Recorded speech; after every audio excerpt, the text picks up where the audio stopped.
Mas hoje eu quero estar conversando com vocês sobre o relacionamento pais com o pai e a mãe, o relacionamento do casal. O meu objetivo nessa noite é de conversar entre os casais, é de nós conversarmos sobre você, marido, esposa, dentro do seu casamento e do seu relacionamento. Eu falo isso, já ainda conversava com um casal, de que a gente tem uma tendência a valorizar os nossos filhos, né? Porque eles são o sangue do nosso sangue. E eu ainda brinquei, eu encontrei a Miriam, encontrei essa lemoa lá, resgatei ela lá da Charlau, lá na Campina, né? Fui lá e resgatei, é verdade, ali como é que Jardim Viaduto, desculpa. Quem conhece ali não mudou nada, é ou não é? Não mudou nada, continua sendo quase a mesma coisa. Mas enfim, resgatei a lemoa de lá, e nunca não conhecia essa lemoa, vi ela lá, deu zoinha, aquela coisa, deu frio na espinha, né? Casamos. E aí depois, 5 anos depois, veio os bacuri, né? Veio primeiro o Tim, depois veio a Bel. Dessa relação entre eu e a Miriam e o Tim e a Bel, quem de fato é do meu sangue é o Tim e a Bel. A lemoa continua sendo a lemoa. Ela não tem nada do meu sangue, teoricamente. E muitos casais acabam cometendo esse grande erro, que olham para os seus filhos e cuidam dos seus filhos mais do que eles cuidam dessa relação do casamento. Porque eles não se dão conta de que a relação dos filhos, a estrutura dos filhos e a capacidade que os filhos têm de serem estruturados de uma vida realmente saudável, ela vai depender dessa relação, dessa lemoa aí, que teoricamente não tem nada a ver comigo, mas que ao longo de, vamos para quase 25 anos de casado, a gente já se fundiu e já não sabe mais às vezes quem é quem, né, nesse negócio. Eu digo, sou eu que gosto, mas será que sou eu que gosto? Eu passei a gostar porque ela gosta, né? A gente fica naquele negócio assim, né? Sou eu que gosto, mas eu gostava, já não gosto. E a gente meio que dá uma, né? Claro que a gente não pode perder a individualidade, nós continuamos a ser individuais e precisamos continuar individuais, né? Nós não podemos nos fundir para nos tornarmos uma pessoa que não somos, mas nós precisamos nos ajustar. Então, hoje eu quero dar a ênfase a isso, a essa relação entre marido e mulher, que ela é extremamente importante para dar suporte à relação pais e filhos. Os meus filhos, eles serão filhos saudáveis, numa família saudável, se o meu casamento for saudável, se eu lutar por isso, se eu proteger isso, e é disso que eu quero conversar com você hoje à noite. E aí o Pedrão vai me dar uma mão, eu fiz uns slides, eu falei de manhã lâmina de novo, né? Porque eu sou da época da lâmina e do mimeógrafo. Vocês também tem um bocado de gente aí também, é ou não é? Que ficava feliz da vida de cheirar as provas, né? Ficava cheirando a prova até poder responder. Então era isso, né? Ficava de claque, claque, claque, a prof lá, né? Claque, claque, claque, saiu o troço assim que vinha molhado até, né? Para o cara responder. Bons tempos aqueles, é ou não é? Isso aí.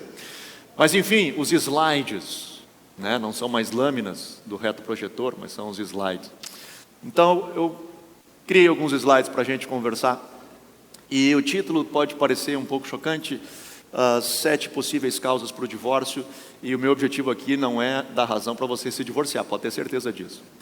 Mas a razão pela qual eu estou trazendo pontos é porque aqui tem algumas razões que são de gabinete, que pessoas que chegam para nós dando as suas justificativas. Outras são de dados estatísticos de que a sociedade tem juntado, e eu tentei juntar algumas dessas justificativas e a gente trabalhar. 7 delas pelo menos. Fica tranquilo, não vou demorar muito, nós não vamos se estender, mas eu quero tocar em 7 pontos que muitas das vezes as pessoas chegam no nosso gabinete dizendo assim, cara, eu não quero mais e eu não quero mais por isso. E a razão pela qual eu estou trazendo isso não é para identificar a razão do divórcio, mas é para nós estarmos atentos a não chegarmos nesse estágio. Para nós olharmos para dentro do nosso casamento, do nosso relacionamento, dessa relação que eu tenho com a minha esposa e dizer, cara, só um pouquinho, está acendendo uma luz amarela aqui, nessa área da minha vida, e eu preciso cuidar dela. Eu preciso ser preventivo, eu preciso fazer a prevenção. Eu preciso cuidar antes, para que eu não seja depois remediativo, porque eu tenho que usar o remédio, remediar algo que eu não preveni. Então, o meu objetivo com vocês hoje é olhar para dentro da sua casa, olhar para dentro do seu relacionamento com a sua esposa, e nós começarmos a dar uma escaneada, nós olharmos para dentro da nossa relação e dizer, cara, isso aqui eu acho que eu posso melhorar, isso aqui é uma área que eu posso atentar, para que nós não venhamos a chegar num nível onde nós olhamos um para o outro e não nos suportemos mais. Pedro, o primeiro deles que eu quero conversar com vocês são necessidades emocionais não satisfeitas. Pessoas casam muitas das vezes com grandes expectativas E essas suas necessidades emocionais acabam não sendo supridas da melhor forma possível. E às vezes nós vemos cônjuges tristes, chateados. Nós temos, estou falando com adultos, alguns jovens, mas você vai me entender no contexto. Algumas vezes nós vemos, especialmente mulheres que vêm conversar com a gente, que elas se sentem abusadas em um relacionamento abusivo, mesmo que estão vivendo com o seu próprio esposo, porque nas suas emoções elas não estão se sentindo satisfeitas, onde elas não estão supridas emocionalmente. E aí, então qualquer relação, dentro da relação íntima, ela se sente abusada, porque para ela o conceito ele é muito mais abrangente do que apenas físico, ele passa a ser emocional. E isso tem N fatores, e nós poderíamos aqui elencar vários deles.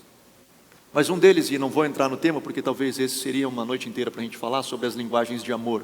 Mas às vezes nós não estamos comunicando na linguagem de amor daquela pessoa a qual nós amamos. Nós estamos tendo dificuldades. E nós não sabemos se aquela necessidade emocional dela está suprida. E como eu vou saber disso? É importante a gente conversar. É importante a gente perguntar. É importante a gente sentar e ter um diálogo. Eu sei que para cada casal tem as suas particularidades, tem casais onde o homem é mais falante, onde a mulher é mais falante. No nosso casamento é a Miriam quem sempre puxa a conversa, do contrário estou quietinho, né?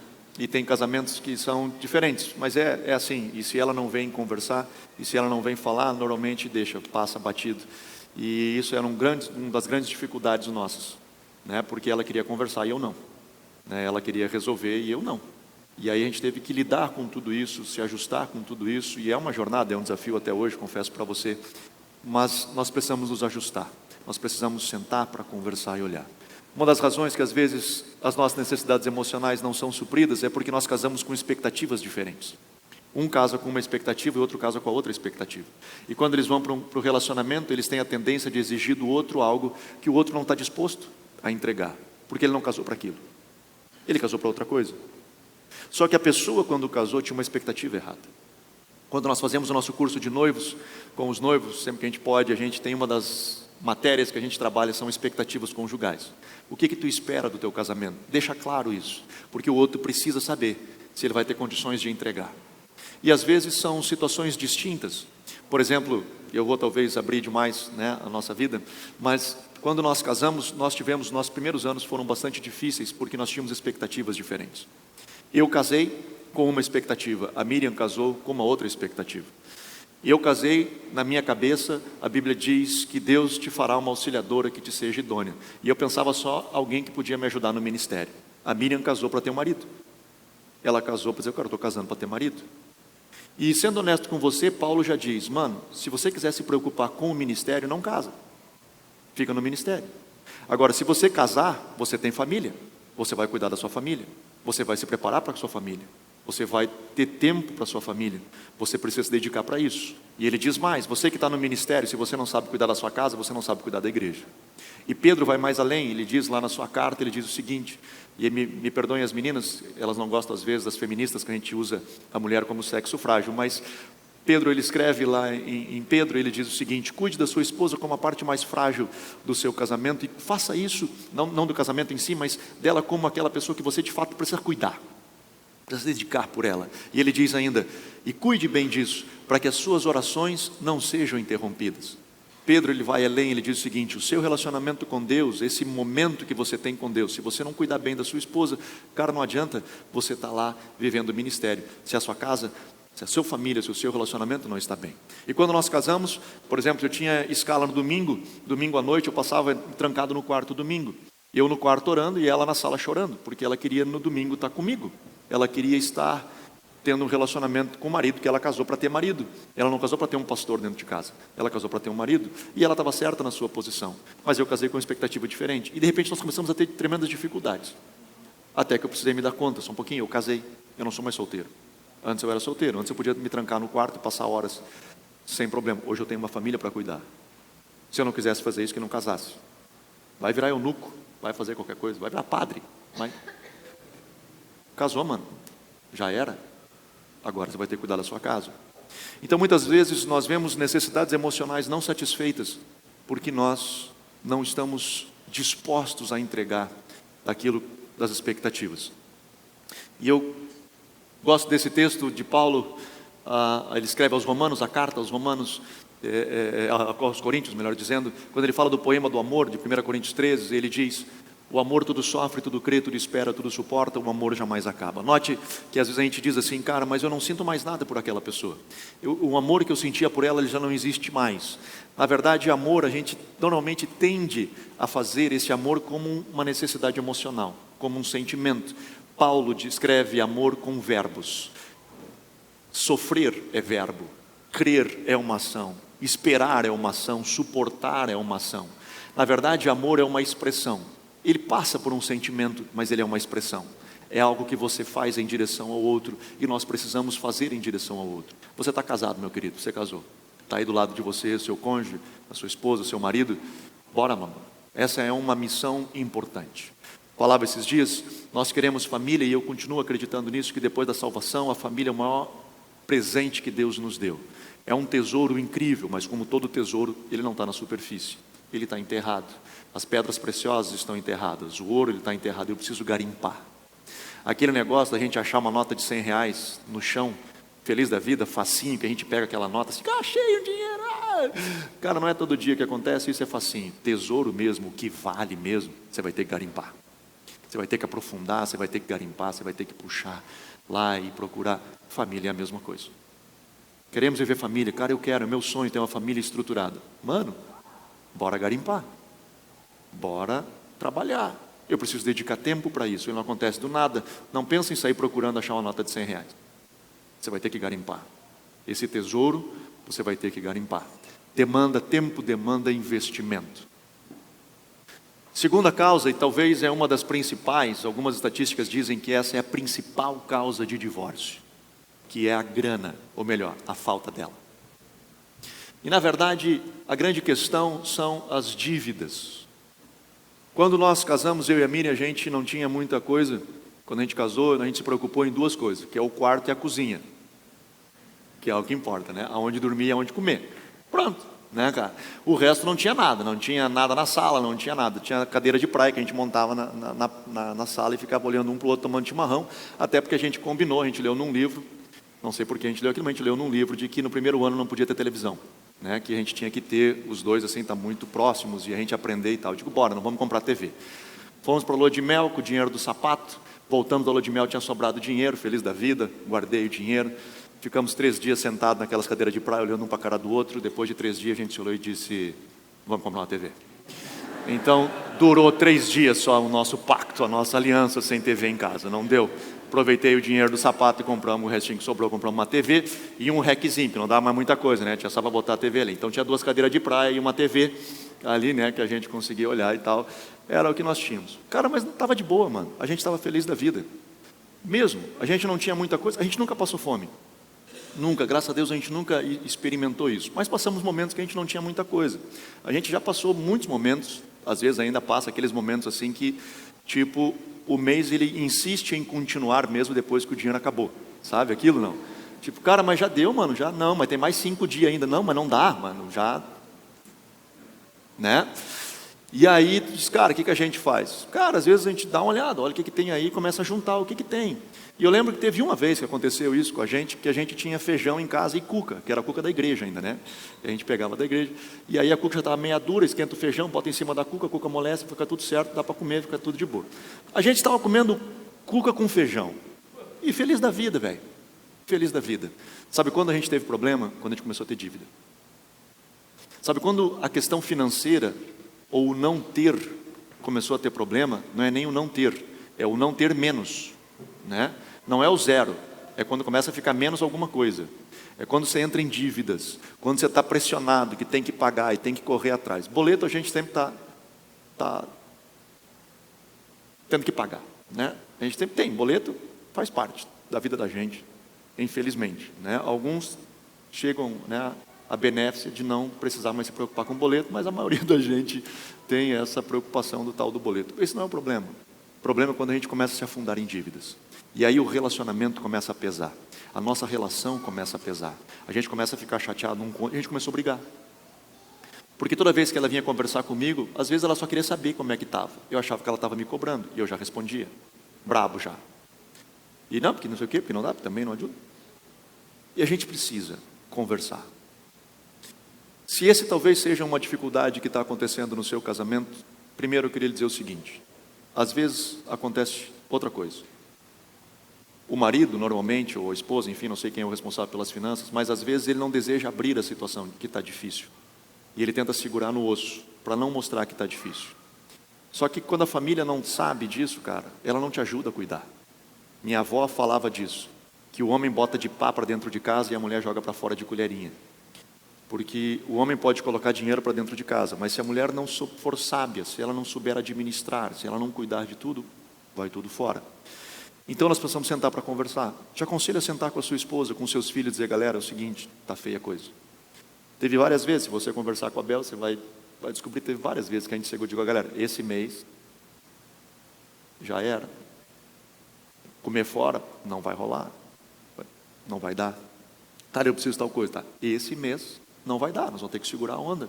Porque se nós continuarmos vivendo no mesmo nível que nós estamos vivendo, um momento vai estourar. Uma hora vai dar caca, nós vamos ter problema. Então nós precisamos ser transparentes dentro de casa. Nós somos uma família, nós todos damos as mãos e lutamos por isso. Então todo mundo economiza, todo mundo chora junto, todo mundo fica ali firme, né? Teve vezes que o Tim veio, ganhou da mesada dele, ele juntou, que não era muito comum dele juntar, né? Porque ele tem uma dificuldade assim, ele acha que quando ele ganha ele tem que gastar, ele não pode ficar com aquilo. Acho que, sei lá, ele tem que comprar alguma coisa, e normalmente a comida, né? O Tim é esse cara assim, que tu pergunta para ele assim: cara, esse negócio é caro? Daí ele faz um cálculo, vê quantos X dá isso aí. Daí, cara, dá 5X, né? Não, é caro, né? Então o cálculo dele é mais ou menos por assim, ele faz por comida, né? Para saber se o troço é caro ou não. Mas teve vezes que ele tinha, cara, um pouquinho, que ele disse: ô pai, eu quero ajudar lá, tá aqui, toma aí. Eu digo: rapaz, que massa. Né? Ou mesmo da Bel, a Bel já é mais econômica, a Bel já consegue ter esse controle mais. Ela disse: não pai, isso aqui, esse é o dinheiro dela, mas não, sabe aquilo, pode ficar, não precisa me passar de novo. Somos uma família, nós precisamos trabalhar isso juntos, nós precisamos construir isso juntos. Como é que eu saio? Hoje talvez é uma outra realidade, né? Talvez eu teria que conversar de novo um mês sobre finanças, não é meu objetivo falar com você sobre finanças, mas me escute. Dívidas, cara, a gente, para sair delas só tem dois caminhos: ou você ganha mais, ou você gasta menos. Só tem dois. Presta atenção, é básico isso, não é difícil não precisa nem anotar, você vai lembrar. É dois: ou você ganha mais, ou você gasta menos. Você está conseguindo ganhar mais? Então só tem um.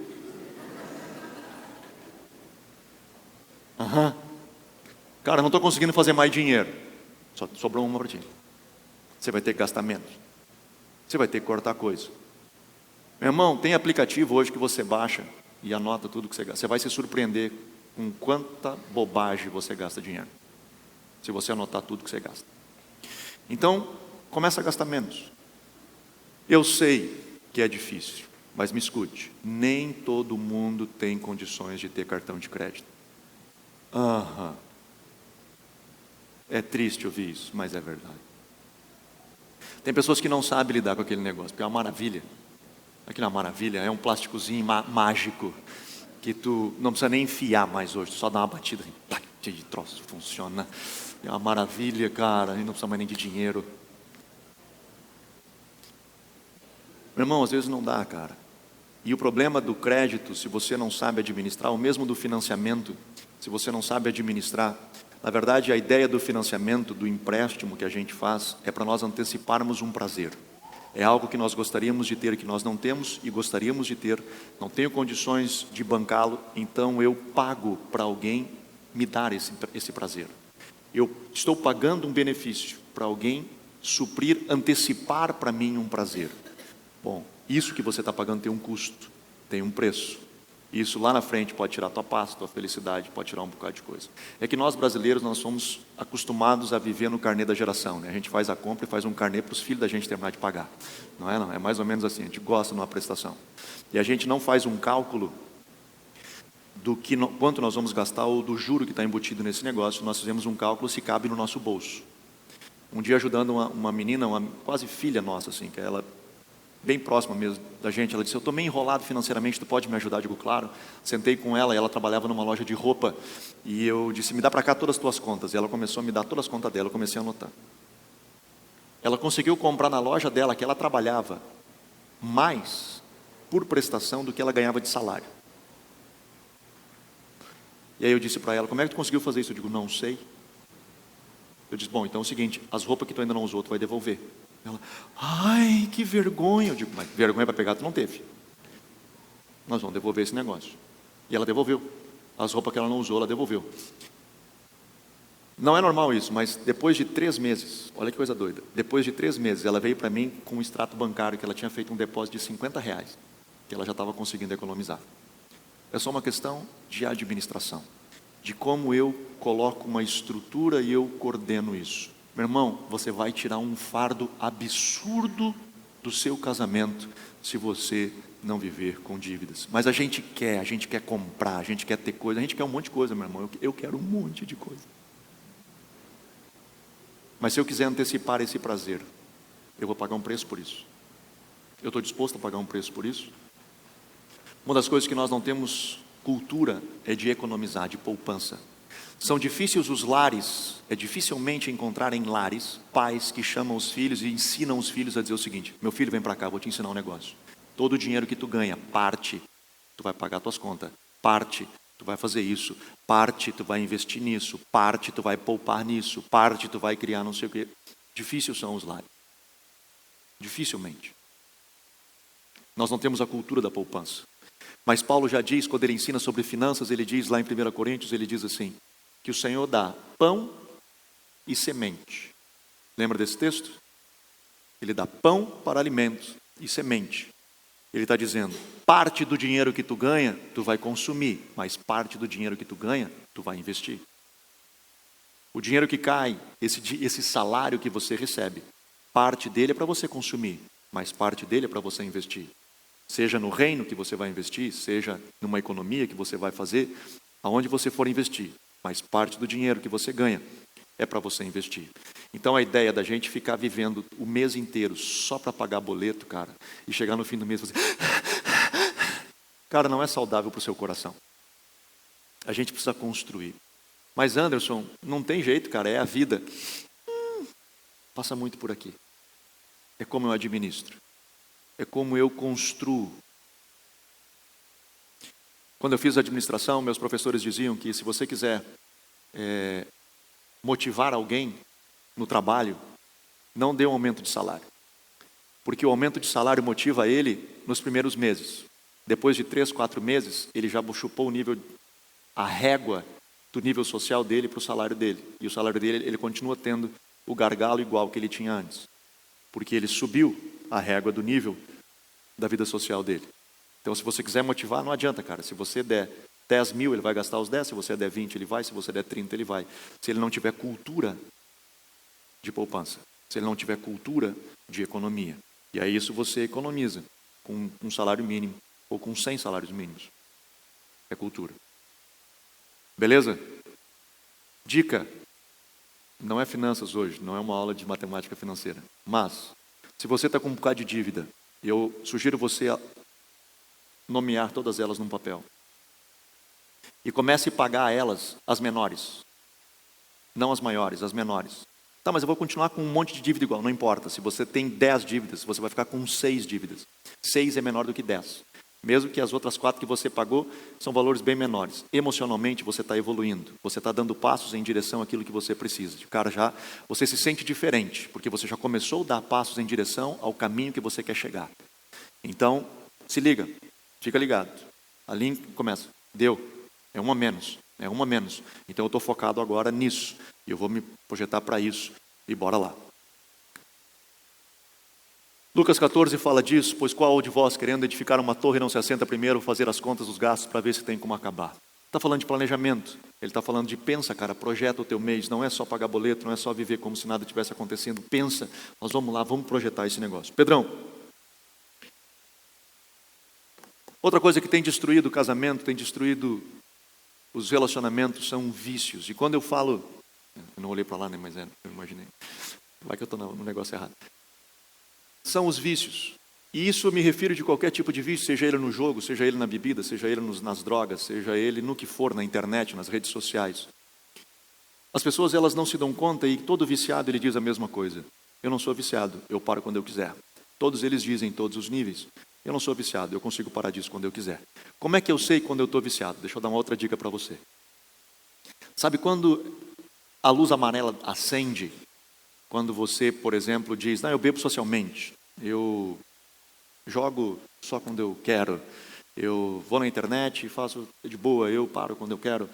Quando você não está se dando conta de que você está entrando por um caminho perigoso, se eu puder dar uma dica, é a seguinte: quando as pessoas que mais te amam chegam para você e perguntam para você algo tipo assim: você não acha que está demasiado o que você está fazendo? Quando essas pessoas que realmente te amam vêm para você e te perguntam: você não acha que está demais?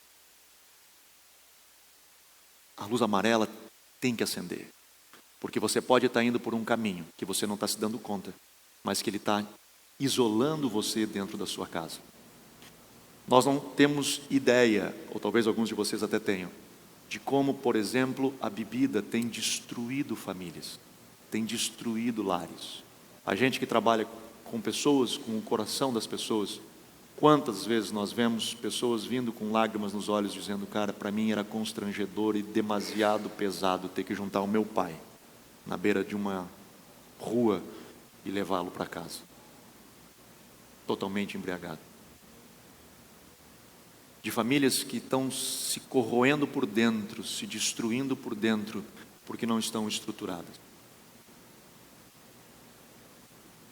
Se as pessoas que te amam chegam para você e conversam com você dizendo: cara, essa área aqui eu acho que está demasiada, abre o olho.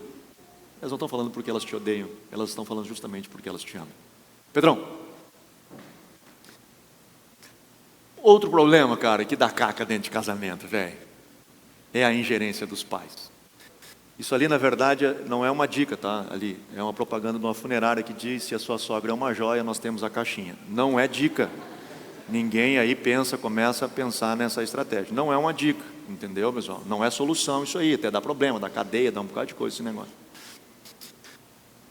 Mas não é do nada a fama da sogra, cara. Quando a sogra começa a ter gerência dentro da nossa casa, quando ela começa a dar, a sogra ou o sogro, quem quer que seja, começa a determinar como tem que ser a nossa casa. A Bíblia já diz, e o texto que vem depois, pode botar para mim, Pedro. O texto que vem depois, ele diz: deixa homem, pai e mãe, se une a sua mulher e são os dois uma só carne. Quando a Bíblia diz deixa homem, pai e mãe, é quando Deus forma toda a ideia de família, e ele diz, ele deixa pai e mãe. Esse deixar, ele é geográfico, emocional e financeiro. Pelo menos, você precisa se desprender financeiramente, geograficamente e emocionalmente dos seus pais. Deixa eu lhe dizer um negócio: o seu pai e a sua mãe não são os melhores conselheiros para o seu casamento. Na verdade, provavelmente serão os piores. Então, se você tiver problema no seu casamento, não vai conversar com seu pai, nem com a sua mãe, porque eles provavelmente não vão te dar o melhor conselho. Nós precisamos conseguir sair de casa e viver a nossa vida. Mas aí a mulher fica doida quando a sogra dá o pitaco, e o filho diz assim: não, ela está dizendo isso porque ela me ama, né? Imagina isso, cara. A sogra vem e diz para a Miriam, por exemplo: Miriam, é o seguinte, a roupa do Anderson tem que ser dobradinha assim. Vai ver ela montada num porco, com certeza vai ver a Miriam montada num porco, vai surtar, e não tem como disso acontecer. Então é o seguinte, cara, a gente quando casou, a gente teve, ou buscou-se ter o nosso momento. Então, das nossas dificuldades, cara, nunca nós transparecemos aos nossos pais. Os nossos pais, o meu pai e até os pais da Miriam, eles nos ajudaram muito, muito na nossa vida. Nós recebemos a ajuda dos nossos pais. E eu dou graças a Deus. Teve várias vezes que eu fui orar a Deus: Deus, Senhor, muito obrigado por tu estar suprindo essa área na minha vida, mesmo que seja através dos meus pais. Eu te agradeço porque nós estamos realmente precisando. Então Deus já usou muito os meus pais para nos abençoar financeiramente, mas nenhuma vez, eles souberam de nada, de qualquer coisa de que nós estávamos passando. Eles talvez imaginavam, né, olhando de longe, mas nunca nós viemos falar para eles, dizendo assim: cara, pai, eu preciso de ajuda, nada. Foi sempre algo deles. Cara, os nossos é nosso, os nossos perrengues, as nossas dificuldades eram nossas. Não ia conversar com meu pai, com a minha mãe. É que às vezes a gente não se dá... A gente, que às vezes, no caso eu, filho, com meu pai e minha mãe vindo, como eu falei, é uma coisa diferente. Quando nós fomos construir a nossa casa e vendemos o nosso apartamento, eu conversei com o cara que ia construir a nossa casa.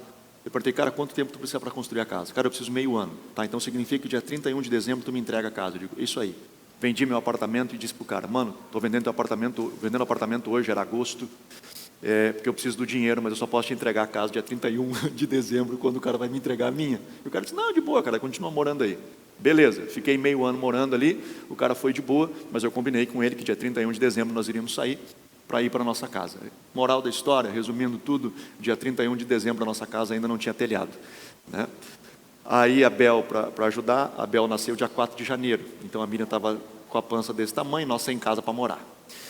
O Robson, naquele dia, o Robson e a Raquel foram viajar para o Canadá, ficaram um mês lá, conversei com o pedreiro e digo, mano, é o seguinte, velho, deu na trave, o que a gente faz? Fica tranquilo, em um mês está tudo pronto.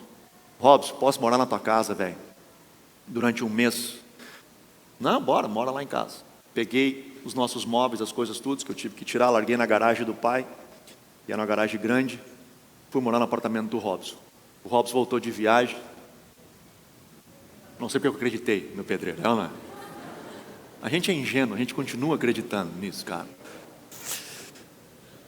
A gente mudou para casa, foi dia 26 de abril, né? 26 ou 28 de abril. Aham. Fevereiro, março, abril. 3 meses, fui morar com meu pai. Para mim, de boa, estava em casa. A Miriam quase morreu. E olha que meu pai e minha mãe são gente boa. Até porque eu não posso falar mal, porque vocês vão falar para eles que eu falei mal deles. São gente boa, cara, de boa. Só que é a casa deles. É as regras deles. É o jeito deles. E a gente tem o nosso. Então, quando a Miriam, que a Bel era recém-nascida, estava lá, e a Miriam pegava assim, não, pega assim. Pega assim. Estava quase de vontade de pegar a Bel e fazer assim. Não estava fazendo por mal. Ela não estava querendo atrapalhar a nossa vida. Mas é o jeito dela. Por isso que deixa homem, pai e mãe. Se une a sua mulher e vai ter a sua casa. É a sua casa. Se lá em casa a gente quer andar de ponta cabeça, o problema é nosso. É a nossa casa. Então vai viver a sua casa. Emocionalmente, financeiramente e geograficamente. Deixa homem, pai e mãe. Vivam a vida de vocês. Construam a vida de vocês. Se isso está acontecendo, abre o olho, querido. De novo, acende a luz amarela, a luz vermelha, para que a gente controle isso, porque isso tem sido, sim, causas de divórcio. De novo, não estou aqui arrumando ideias para o divórcio, pelo contrário. A ideia é que nós venhamos a nos ajustar, venhamos a cuidar, para que nós não venhamos aí nessa direção. Esse é outro grande problema dentro dos casamentos, a infidelidade. Eu não vou me aprofundar muito nisso, mas isso tem acontecido. E a infidelidade, ela destrói um negócio chamado confiança. A relação entre duas pessoas, ela é baseada na confiança. A relação que você tem com o seu mecânico, com o cara que lava o seu carro, o cara que corta o seu cabelo, é uma relação de confiança. O dia que você perde a confiança no seu mecânico, você não larga mais o seu carro lá. Qualquer relação entre duas pessoas é uma relação de confiança. Principalmente na relação marido e mulher. Ela é uma relação de confiança. E a infidelidade, ela rompe com isso. Como ela começa? Da onde ela surge? Ela não surge do nada. Ela não surge assim, acordei de manhã, vou trair minha mulher. Ela inicia em um processo. Ela é uma escalada. Conversando com pessoas, e acaba caindo no meu colo isso, de lidar com pastores que caem em adultério, por exemplo. E eu tenho que lidar e ajudá-los nesse processo todo. E as pessoas dizem assim para mim, normalmente, cara, eu caí, tal dia eu caí. Eu disse, cara, não, tu não caiu naquele dia. Tu vinha caindo. Vinha um processo que tu vinha caindo, que tu não te deu conta, mas que tu já vinha caindo. Foi naquela primeira olhada que deu um frio na espinha. Foi aquele primeiro contato que você não precisava ter mandado. Foi aquela mensagem que você queria ver qual que era a resposta, e ela respondeu. E de repente você deu aquela animada. E de repente surgiu aquela coisa, digo, estou me sentindo vivo de novo. Um dia um pastor veio falar para mim e disse, cara, eu estou vivendo um tempo novo, aquilo que eu já vivi um tempo atrás. E hoje eu não tenho mais com a minha esposa, hoje eu estou vivendo de novo com essa pessoa. E estávamos 2 sentados na minha sala. E eu falei para ele, claro, né, velho? Óbvio. É óbvio. Eu estou casado com a Miriam há quase 25 anos. A primeira vez que eu peguei na mão dela, deu tudo aquilo que você imagina, cara. E nós ainda não era nem pegar na mão, era fazer dedinho, era assim. Cara, dava aquele frio na espinha, velho. Dava aquele frio na espinha. Hoje eu pego na mão dela, pego ela no colo, viro de ponta cabeça e tal. E não é que eu não a ame. Cara, são 25 anos de casado. Nós temos toda uma história. Então não adianta eu pegar na mão dela e fazer dedinho, não vai dar a mesma coisa. Porque nós estamos numa outra fase. E ela é ruim? Não, ela é maravilhosa. Assim como as pessoas, né, quando são criança, é uma fase. Quando são adolescente, fazem coisa de adolescente. Quando eu era adolescente, não surfava nada. Mas eu comprei uma prancha. Botava debaixo do braço, eu sempre fui musculoso assim, eu botava debaixo do braço, botava uma bermuda e eu caminhava pela praia. Nesse estilo, caminhando na beira da praia, e caminhava e tal. Cara, é adolescente.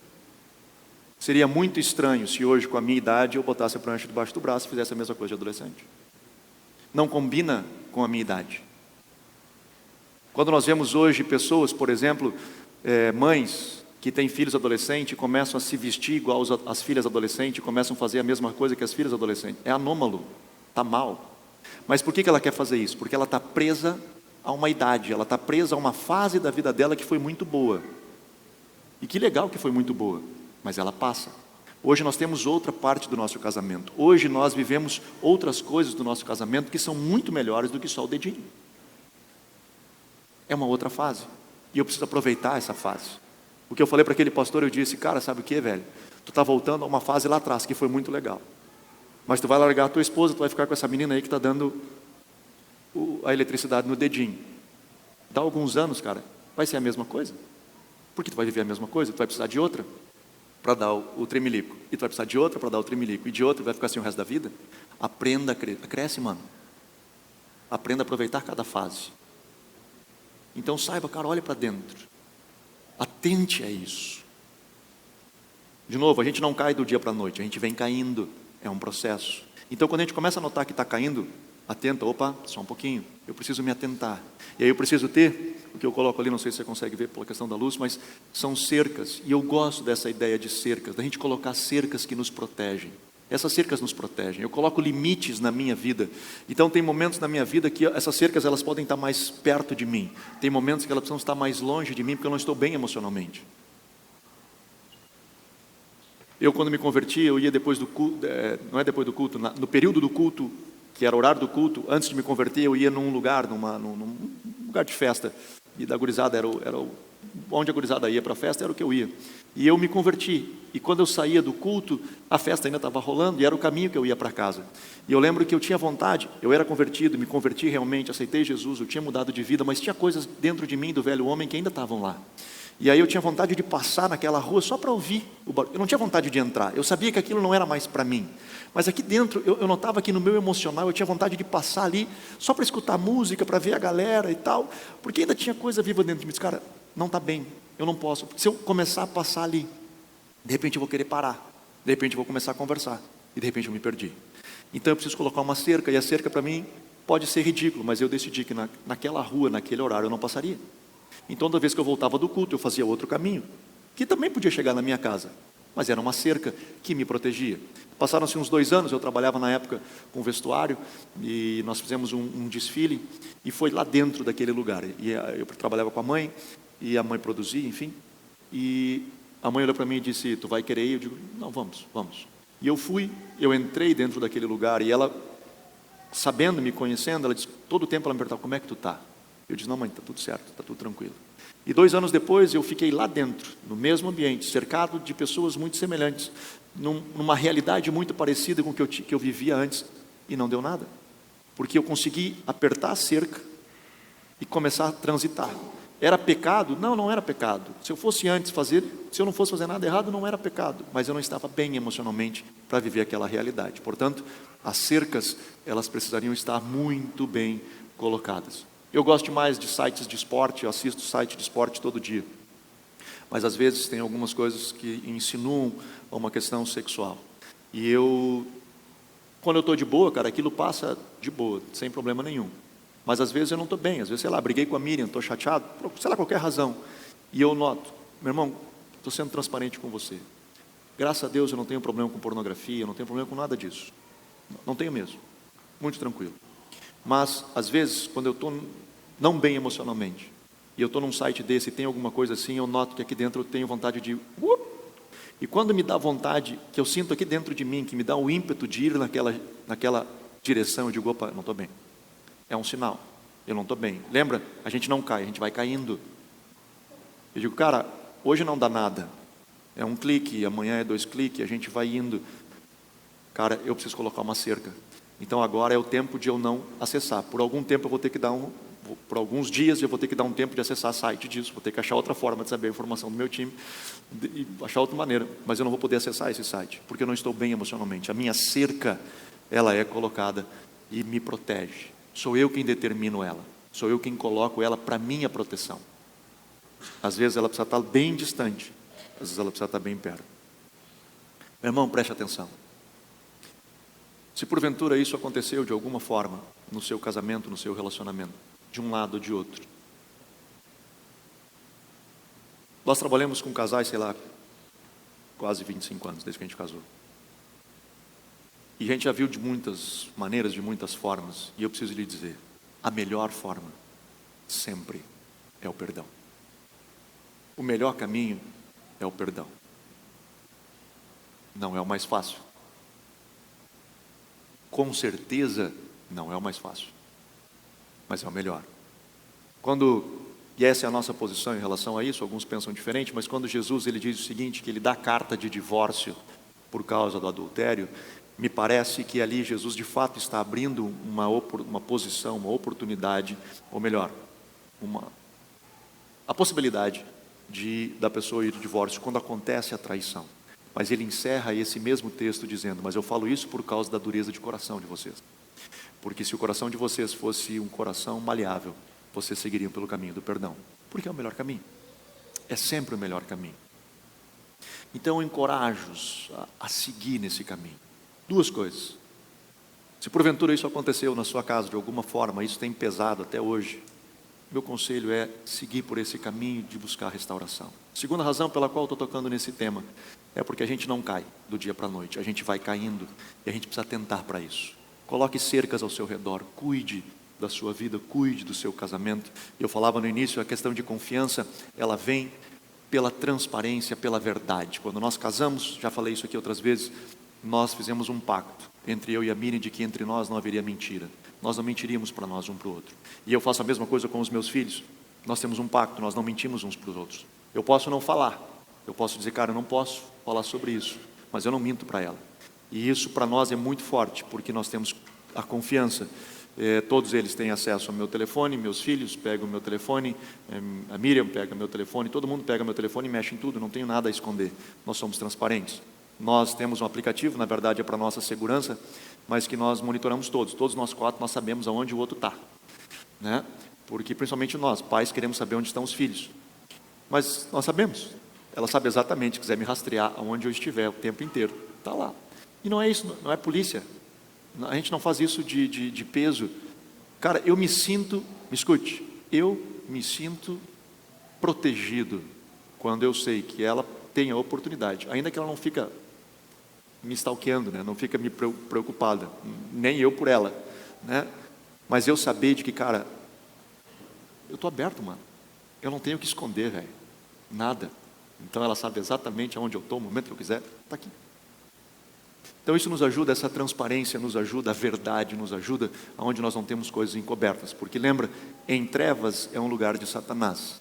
Quando nós colocamos luz, Jesus é luz, a Bíblia diz que aquele que andar na luz, como ele na luz está, mantém comunhão uns com os outros, o sangue de Jesus nos purifica de todo pecado. Pedrão, eu gosto demais desse texto de Jó. Fiz um pacto com os meus olhos, como é que eu vou fixar numa donzela? Eu fiz um pacto com a Miriam e fiz um pacto com Deus. O dia que eu casei com ela, eu fiz uma aliança com ela e fiz uma aliança com Deus. Eu tenho um pacto, eu não posso fixar os meus olhos em qualquer outra mulher, eu tenho um pacto. Curto pra caramba esse texto. Pedro. Incompatibilidade de gênios. O pessoal diz, cara, não dá, velho, o nosso santo não bateu. A gente até tentou, velho, mas não rolou, cara. A gente está se debatendo, e essa é uma das razões que tem tido divórcios hoje, que a gente, cara, a gente não se bate, a gente não consegue, não deu liga, a gente não conseguiu dar liga. Eu falava um tempo atrás aqui, o problema é que são dois reizinhos sentados, e não dá, cara, não dá. Quando ficam os dois sentados nos seus altos e sublimes tronos ali, e ninguém desce, porque o casamento ele acontece aqui embaixo, ele não acontece no seu trono, ele acontece aqui embaixo. Quando a gente sai do nosso reinado, cara, porque, mano, não tem casamento que sustente, enquanto um fica com a coroa do rei, com o guarda-chuva, e o outro na chuva, ninguém aguenta, não aguenta. Eu gostei demais daquela ideia do ego, quando você chuta o E, para você para você ir adiante. Achei trimassa essa imagem. Estou fazendo propaganda dos meus slides, mas enfim. Curti mesmo, cara, porque dá a ideia de eu consigo ir, eu consigo avançar, se eu não estiver preso ao meu ego, se eu não estiver preso ao meu egoísmo. E isso eu preciso descer de mim mesmo, eu preciso avançar. Pedro, Paulo nos dá um conselho dizendo o seguinte: não façais por partidarismo ou por vanglória, mas por humildade, considerando cada um os outros superiores a si mesmo. É um conselho de Paulo para a nossa relação, quanto mais para as pessoas que nós mais amamos. Eu preciso olhar para aquele, olhar como uma parte que é superior a mim mesmo, onde eu vou cuidar dela e vou amar ela, porque eu tenho o privilégio dela estar comigo. Agora, se eu ficar entronizado no meu lugar, cara, eu vou ter dificuldades no meu relacionamento, eu vou ter sérios problemas no meu relacionamento. Precisamos atentar para isso. Pedro, e o último dos 7 é sonhar juntos, a capacidade de sonhar juntos. Meu irmão, às vezes nós não nos damos conta, e talvez eu deva te conhecer, muitos casais que depois de 25 anos, os filhos crescidos, já começaram a namorar ou casaram, os dois se olham e dizem assim: fui. Porque a gente não tem nada em comum. A gente passou 25, 26, quase 30 anos juntos, e hoje a gente olha e não se tem mais nada em comum. Como pode um negócio desse? Como conseguiram conviver o tempo inteiro e depois de 30 anos dividindo a mesma casa, o mesmo teto, a mesma cama? Olho para o lado e diz: cara, nós não temos mais nada em comum. Não começou agora, isso começou lá atrás, quando olharam para o futuro e não conseguiram sonhar juntos. Olhar lá para frente, não terem sonhos em comum. Quando diz: cara, hoje eu vou abrir mão dos meus sonhos para que você viva o teu, e depois lá na frente você abre mão do seu para que eu possa viver o meu, e bora lá, nós somos uma família, e nós vamos abrir mão, e nós vamos trabalhar juntos. Nós tomamos uma decisão quando os nossos filhos nasceram. A Miriam decidiu: eu vou segurar a minha vida para que possa cuidar dos filhos. Ela disse: eu quero ser discipuladora dos meus filhos, o meu ministério é cuidar dos meus filhos, eu vou abrir mão da minha vida para cuidar dos meus filhos. Bora lá, então eu vou trabalhar, vou correr atrás, e ela vai cuidar dos filhos. Ela fez esse trabalho, ela cuidou dos filhos, parou a faculdade, parou com tudo para cuidar dos filhos. Hoje eu ia dizer a idade ficou ruim, né? Ainda bem que eu segurei. Ela está já, como eu diria, não em uma idade de jovem na academia, mas uma menina fazendo faculdade, com umas coleguinhas um pouco mais jovens.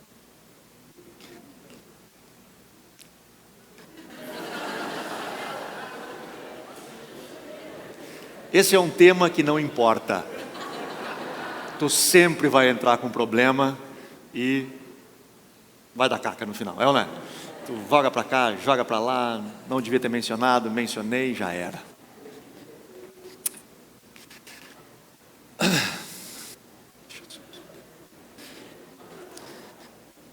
Cara, mas hoje ela está vivendo, correndo atrás do sonho que ela sempre sonhou. Quando eu conheci ela, ela disse: eu quero ser psicóloga. Quando eu conheci, nós éramos solteiros. Quando ela se inscreveu para o vestibular, eu me inscrevi, nós já estávamos na faculdade na época, não, eu tinha me inscrito, não lembro mais, mas enfim, nós não éramos nem namorados ainda. Ela dizia: eu quero ser psicóloga. Quase 25 anos depois. ela vai chegar a esse sonho, porque ela abriu mão de algo. Agora tu imagina quão ridículo ou egoísta seria eu, por exemplo, de dizer, bom, agora que deu, que as crianças estão educadas, elas estão bem, estão no caminho certo, agora eu quero sair fora, eu vou procurar outra coisa. Cara, nós sonhamos junto isso. Não tem como, nós projetamos isso juntos. Então quando a gente olha para o futuro, cara, eu preciso olhar a gente, eu e ela, daqui a 10, 15, 20 anos junto. Seja sem cabelo, barrigudo, sem dente, sei lá. Estou preparando ela, mas... como vai ser lá na frente, eu não sei. Mas que a gente esteja sonhando juntos. O problema é quando lá atrás a gente não sonha junto e a gente começa assim, eu tenho o meu sonho, ela tem o sonho dela.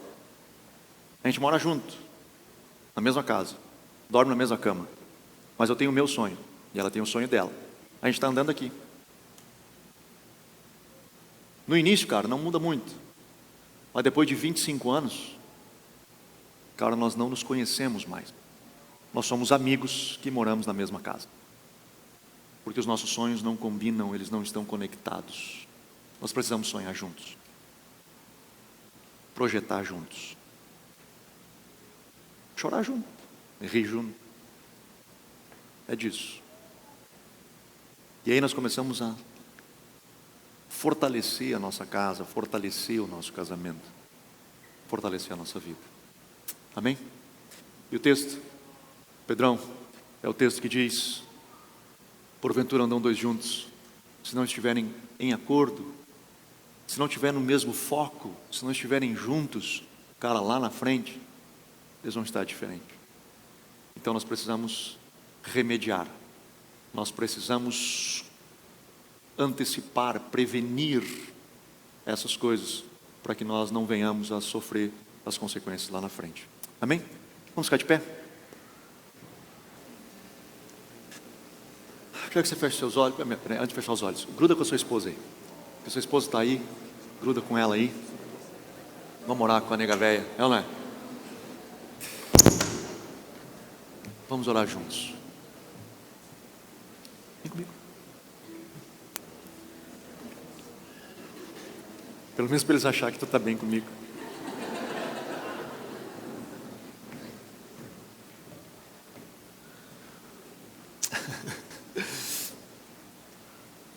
Vamos orar. Vamos colocar o nosso casamento, vamos colocar as nossas famílias diante do Senhor. Queremos viver o tesouro de casa, queremos viver o tesouro família. Para isso tem que garimpar, para isso nós vamos ter que ir um pouco mais além. Demanda esforço, demanda tempo, demanda dedicação na vida da gente para viver a coisa mais preciosa que é a família. Pai, eu abençoo, Senhor, os lares nessa noite em nome de Jesus. Eu abençoo, Senhor, o casamento, Senhor, dos teus filhos. Pai, eu oro, Senhor, que a tua mão de bênção seja estendida sobre cada lar, sobre cada casa, sobre cada família. Que o teu amor, Senhor, alcance esses lares. Ó Pai, que aonde há discórdia, aonde tem imperado, Senhor, a falta de amor, a falta de perdão, eu te peço que de forma sobrenatural tu venha com a tua graça e alcance, Senhor, essas famílias, e alcance, Senhor, cada casamento, cada marido, cada esposa, cada pai, cada filho. Senhor, restaura os nossos lares, que tenhamos lares estruturados, que tenhamos lares fortalecidos, que tenhamos famílias fortes, porque teremos uma igreja forte. Eu abençoo, Senhor, os teus filhos. Eu libero, Senhor, a tua graça, do teu amor, do teu perdão. Perdoa-nos, restaura-nos e ajuda-nos, Senhor. Ajuda-nos a caminharmos mais além. Eu te peço, Senhor, em nome de Jesus. Em nome de Jesus. Aleluia. Vamos adorar, vamos cantar juntos ao Senhor. Nem a morte, nem a vida, nem os anjos, nem os principados poderão nos separar do teu amor.